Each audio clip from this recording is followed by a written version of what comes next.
any attempt to create a somewhat reasonable healthcare system in the US has been a massive hot button issue. Then again, most of the opposers are not regular hardworking people, but rather rich oligarchs who are ultimately the ones that will lose billions in profits because they have been taking advantage of citizens for decades. John clearly valued corporate profits over what many see as a fundamental human right, and it may have upset someone who was on the inside listening to that earnings call, because the way this information exploded into the press so quickly felt almost surgical, as if someone who was on the other end of that call wanted the world to hear exactly how out of touch John really was. And this wouldn't be the last time something he said in what he thought was a private setting would make headlines, because in 2016 his political comments about the NFL would cause even more public outrage. In 2016, racial tensions in the United States were reaching new all-time highs. Many communities were still processing the acquittal of George Zimmerman, who shot 17-year-old Trayvon Martin while on neighborhood watch. We started seeing more funding for police body cams to ensure safety for both officers and citizens, and the divide led to the establishment and worldwide visibility of the Black Lives Matter movement. Black Americans weren't just frustrated, they reached a boiling point for generations of injustice, and millions were tired of staying silent. One man who joined the protest was San Francisco 49ers starting quarterback Colin Kaepernick, who refused to stand for the pregame national anthem and instead chose to sit. There's a lot of things that need to change. One specifically is police brutality. This stand wasn't for me. This stand wasn't because I feel like I'm being put down in any kind of way. This is because I'm seeing things happen to people that don't have a voice. The NFL issued a statement regarding the protest saying, quote, "Players are encouraged but not required to stand during the playing of the national anthem." Right away, everyone was divided on the issue. Some felt that Colin was perfectly in line to do what he did. There's no law demanding that you have to stand for the national anthem. However, others felt that Kaepernick had gone too far. The national anthem is traditionally there before the big game to salute those who died to defend the homeland. And to some, this was interpreted as an insult to those who made that unimaginable sacrifice. But this wasn't just one game. It was an ongoing protest that lasted well over a year. Many players in the NFL followed Kaepernick's lead, opting to kneel as a more respectful form of protest. The conversation around the players kneeling seemingly amplified every week, with many conservative NFL fans saying that the political focus was ruining the game. But NFL chief Roger Goodell was supportive. Niggas talking about the political focus ruining the game. Nigga, the game has been rigged since NFL fucking started. You talking about us ruining the game, bruh. Your team still ain't gonna win the Super Bowl, so why you even worried? You still with a loser shit team, bruh. Why you care? Of his players' First Amendment right. Are you proud of Colin Kaepernick for taking this stand? Listen, I support our players speaking out on issues that they think need to be changed in our society. We don't live in a perfect society, Matt. Our players have strong views about things. So I support our players speaking out against that. But that's what the focus should be on, the changes he wants to see in our society. Right, but are you proud or does it make you nervous when you see it? Well, I think when our players speak out and they feel strongly and passionate about something, I think it's a good thing for us. But once again, Papa John Schnatter felt that politics were... You know what he was doing? He was shucking and driving around a question. Nigga, I asked you a question. Do you feel proud? Yes or no? He never answered it. He was bobbing and weaving, dodging the question. He was dodging it. Nigga say, do you feel proud? Yes or no? Oh, well, I support what he's doing and da-da-da. No, but are you proud that he's doing it? Look, when our players are so passionate about something, I do believe that they're passionate about it. And so with that passion that they have about the certain thing that they're passionate about, it's just, the passion. Nigga, what the fuck are you talking about? Messing up his profits. And on yet another earnings call, John blamed the NFL's handling of the protests for Papa John's stock price falling around 10% in 2017. How can something with the NFL fuck up your fucking stock price, nigga? Maybe if you got with the program and got ahead of it, or just appease the people,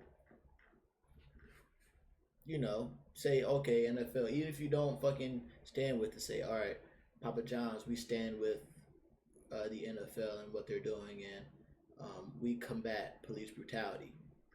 If you say that, you know, your stock prices will stay the same, or shit, they'll go up. You can't just not be aware of the certain social injustice that's going on. You can't be blind to it, especially if you're a business.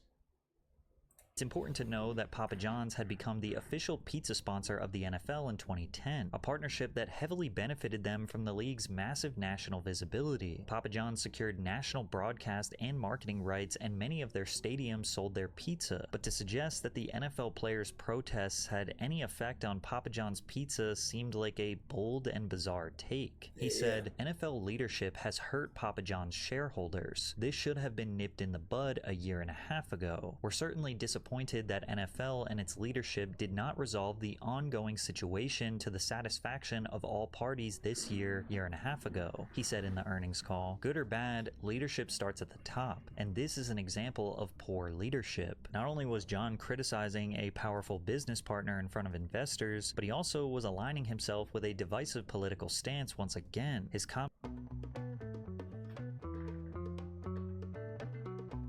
Hey Google, can you get the, fuck out of here? Well, I meant like so I can skip the ad. Dunkin' Refreshers. Get a $3 medium for Dunkin' Rewards. And now, why are you skipping on an ad? Like, come on now, let's...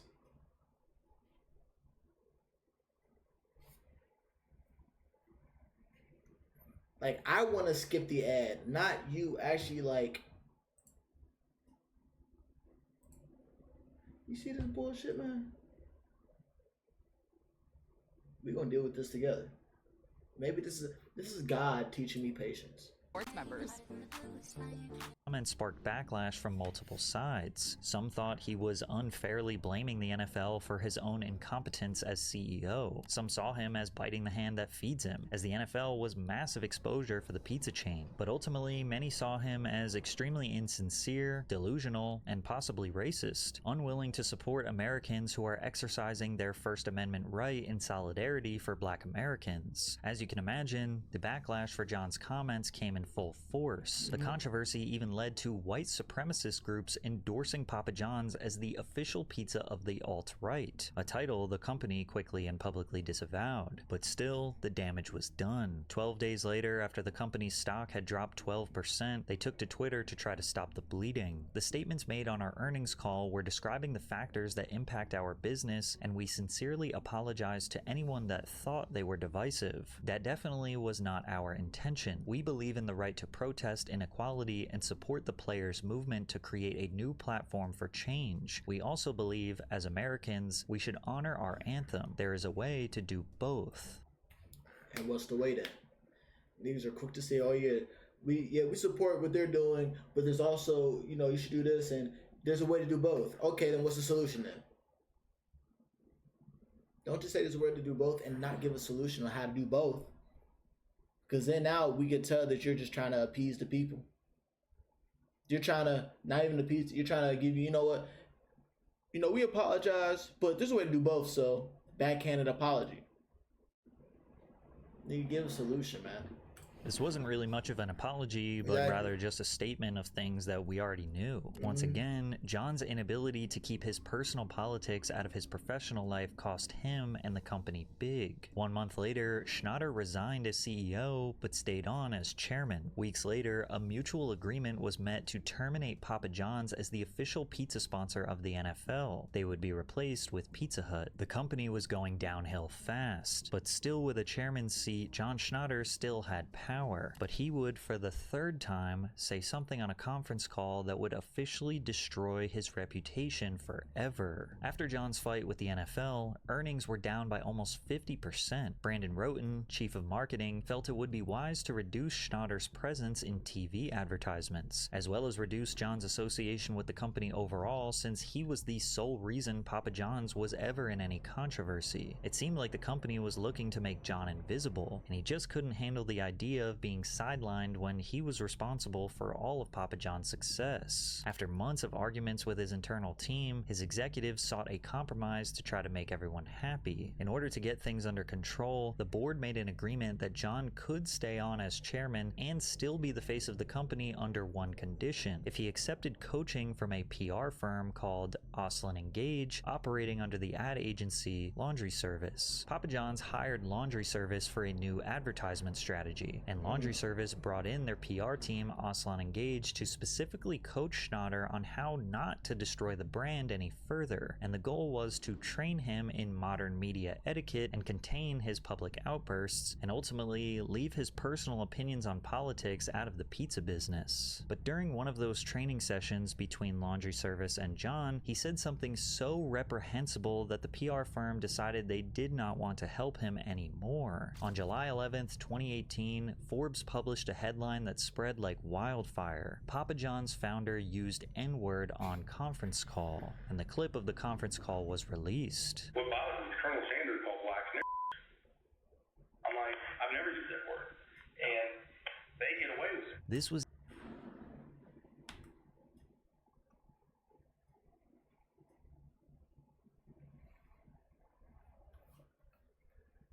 The problem is Colonel Sanders calls blacks niggers. Oh, sorry, he said niggers. And I've never used it, and they get away with it. I don't know if Colonel Sanders ever called blacks the N-word. But the fact that you actually said the word and you didn't say the N-word or hard R, and then said, I've never said it, and they get away with it, that would have been better. But the fact that you didn't, you said the full word, is like, you just said it. Like, what the, these calls are recorded. People already don't like you. So why are you giving them ammo? You just think you're invincible, don't you? But guess what? You're not invincible, because you're not keeping up with today and age. You're not keeping up with the things that are happening these days, bro. Because think about it, around that time, bro. The protests are still going on with inequality. Racial inequality. The police brutality. With, social injustice. And then you got a white guy just saying, oh yeah, Colonel Sanders saying, nigger to blacks. And I've never said it, but you just said it though. On a recorded line, you're just giving them ammo to kick you out. That's you. That's your fault. That just shows how not in touch you are with society and reality, man. now the third leaked phone call that made headlines. Like, why do you think why do you think that wouldn't have been leaked? And this is the third one too. You think that they were just gonna let that slide? Oh no, buddy, you're booted. PR firm were discussing his response to the NFL controversy. His suggestion that Colonel Sanders used to say the slur came off as deflective to his own offensive behavior. Sanders' grandson, Trig Adams, responded to John's comments saying, "He's a weasel. Because he's prejudiced, he's trying to say somebody else was too." Sanders had absolutely no prejudice against anybody. There were a few people that initially tried to defend John, saying that his use of the word was actually him calling out racism, which, even if it was, this was a terrible way to express it. Him claiming that he never used the N-word in the same breath that he just let the slur roll off his tongue seemed delusional. And in the same day news broke that John said the slur, he resigned from the Louisville University board. The Cardinal Stadium announced they would be removing the name Papa John's Stadium. The MLB cut all ties with the pizza chain, and Schnatter resigned as chairman of Papa John's. This was the official nail in the coffin for John's career and reputation. He issued an apology that nobody took seriously. News reports attributing the use of inappropriate and hurtful language to me during a media training session regarding race are true. Regardless of the context, I apologize. Simply stated, racism has no place in our society. But that bullshit ass apology. Why would anybody accept that bullshit? Nobody gonna accept that bullshit, bro. John didn't believe what he said in that apology. He actually did seriously believe that the context of this conversation was extremely important, and if the general public knew, they would believe he got set up. Man, bruh, here's the thing though. whether Colonel Sanders was a racist, I'm sure he first.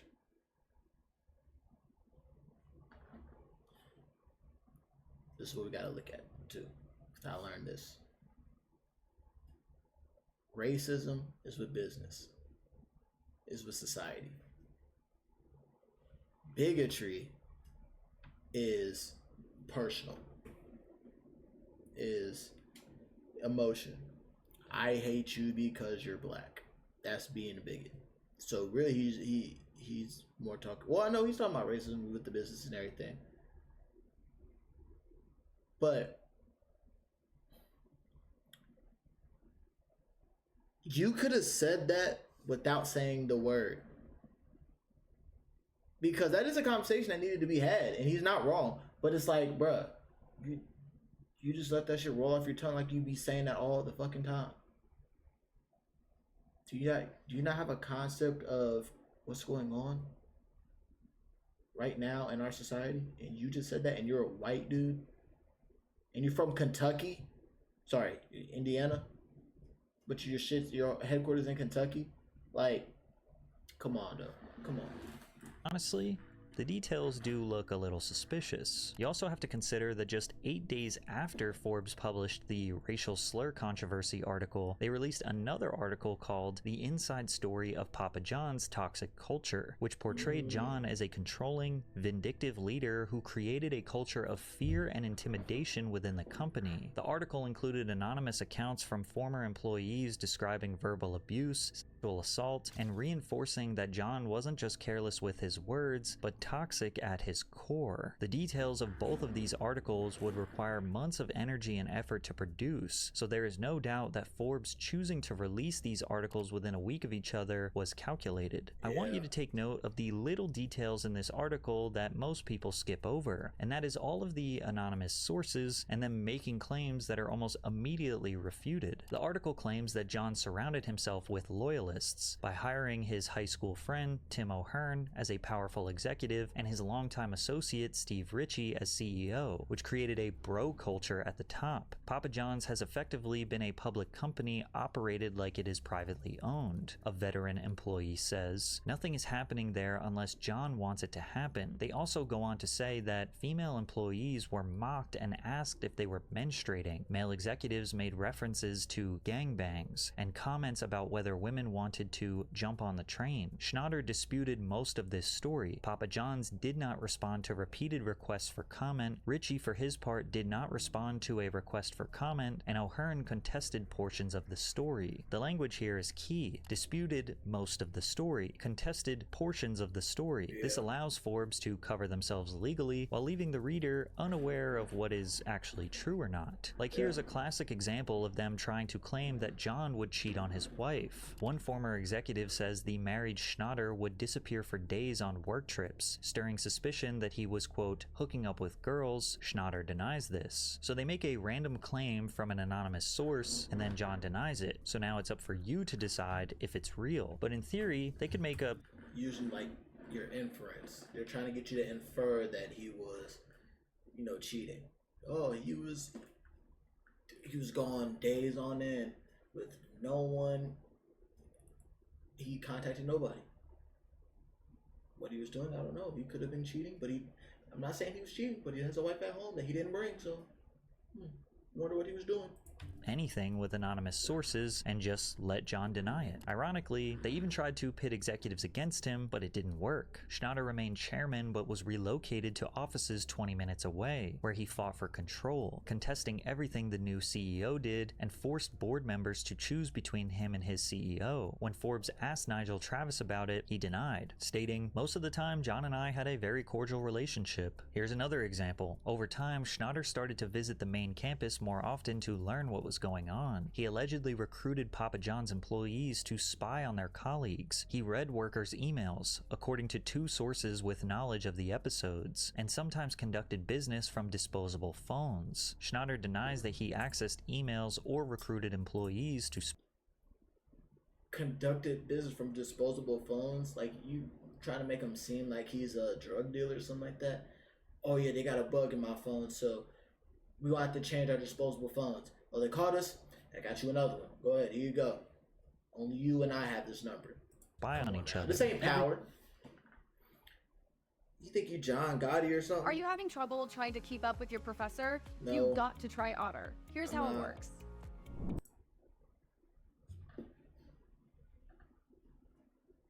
Claim they make is immediately refuted. They even had an extreme lack of evidence hinting at alleged sexual misconduct in the workplace, but published it anyways. During the trip, there was an incident with a 24-year-old female Papa John's marketing employee that resulted in a second confidential settlement and the employee's swift departure. 3 sources tell Forbes they know of additional settlements between Schnatter and women involving inappropriate conduct, though details could not be confirmed by publication time. A female employee says that Schnatter asked about her bra size and whether she'd slept with her previous boss, and that he never let her pass in a hall without giving her a hug. He denies this. It's going to sound like I'm vehemently defending the guy, but this type of reporting does seem hard to take seriously, especially from a major publication like Forbes. So there was an incident with a confidential settlement, but the details couldn't be confirmed and John Schnatter denied. So we don't know what happened, why it happened, who it happened to, or how it was resolved. So why was that information published? The most interesting detail most people skipped over was no sources cited in this article approached us. All were contacted directly. So a 30-year-old multi-billion-dollar company with thousands of employees watched their CEO get into multiple major public controversies and allegedly had created a toxic workplace of fear, spying, and misconduct, and yet nobody approached the media to tell their story, but rather the media came to them looking for the inside scoop. And even still, at John's lowest moment, they couldn't get one person out of the hundreds of thousands of people that worked for Papa John's to publicly confirm any of their claims. But the general public did not focus on these details. To most people, John was a racist, a toxic ruler of a pizza empire, and possibly a assailant, which is why most people thought he absolutely lost his mind when he started publicly claiming that he was set up and that the day of reckoning will come, as he was now on a campaign to destroy the company he built for 30 years. I would just say, stay tuned. Hey, he built it. He's like, hey nigga, I built that shit. I would take it to the fucking ground. Y'all think I can go ahead and play me? Alright. Let's go. I'm with it. I'm with it. Will come. Hey, the record father versus son. Why Father not set versus the record son. straight down? I mean, what is it about the record that's not straight? Stay tuned. How soon will that happen? Stay tuned. Sooner than later. This is actually really sad. He looks like he's on the verge of a mental breakdown and a path to insanity, all because of a pizza. The general public just laughed him off. They didn't know all of the complicated nuances of the situation. Even animators like Meat Canyon couldn't help but spend hours recreating the painful interview. Wow. The day will come. Judgment will be made. You will scream, but they will fall upon deaf ears. Cheese and bread will be the cornerstone of this utopian future. I will cover the world with my passion.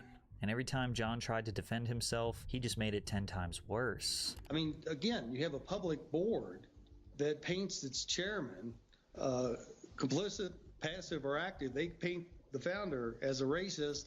They know he's not a racist. It's just unbelievable. And I used to lay in bed just going, how did they do this? And we've had 3 goals for the last 20 months to get rid of this N-word in my vocabulary and dictionary and everything else because it's just not true. Figure out how they did this and get on with my life.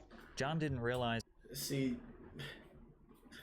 that's why people aren't believing what you're saying, because you're like, all right, I've had to work on me not saying the N-word and taking it out of my vocabulary and da-da-da-da. But it's certainly not true how I'm not a racist. I'm not a racist. I say the N-word, I'm taking it out of my vocabulary, but I'm not a racist. Come on. You know me. They painted me out to be some type of racist. It just can't. Now you're saying 2 different things. To where it's like, bruh, we want to believe you, but you're making it so hard for us not to, man. It's like, I ain't gonna lie, I love him. But it's like Kanye, with him saying this shit about, the Jews and calling people the F slur and da-da-da-da, but also talking about shit where with his kids and him not being able to see his kids is like, bruh, what you're saying, how recklessly you're saying it, reckless because I think it's calculated, but how you're saying that shit is taken away from the important message. But he has his own ideals and intelligence and logic when it comes to what he's saying. So I can't do nothing but respect what he's doing.